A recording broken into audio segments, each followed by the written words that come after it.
Uncle. ඔව් ගිහිල්ලා ආවා. හරි ඔයාගේ නම මොකද්ද? රත්න දිරික. වයස කීයද? 76යි. ගම? අවිස්සාවේද? මේ දැන් ඉන්නේ අපි? කුලියට ඉන්නේ නේ. මොකද කුලියට ඉන්නේ? කුලියට ඉන්නේ කියන්නේ මගේ පුතා සිටි අම්දාවේ. ඔව්. ඉඳලා ඇලගිය රට. ඉඳලා කන්ටිවල අම්දාට ගිහලා නිදාස් වුණා. ආසලා වාහන කරන් දුවලා හිටියා. ඔව්. මට ආයෙත් අතන ඉන්නකොට පුතා ගෝමේ ගෙදරම ඉන්න කියලා. ඒ ඉන්න ගමන් පුතාට මම දෙරම දීපටි මගේ දිව්වා. ඊට මාසයක් ගිනා පුතා නැති වුණා.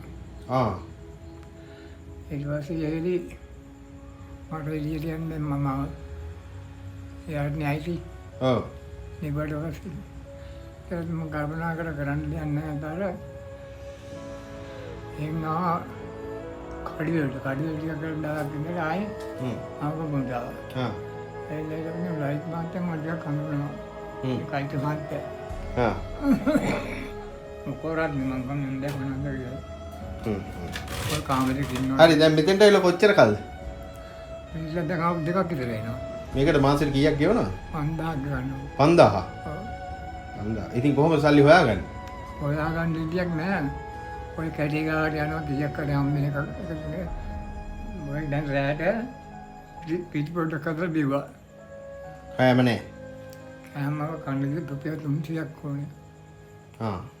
දැන් කෑවෙත් නැහැ. පිටපොඩ කතර බිව්වා. ගන්නවා. රැට කාලත් නැහැ. ඉන්න පණ නැහැ බෝ කියන්නේ.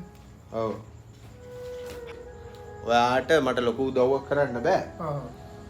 මට පුළුවන් මේ වෙලාවේ ඔයාට අද රැට කෑම එක්කුත් අරන් දීලා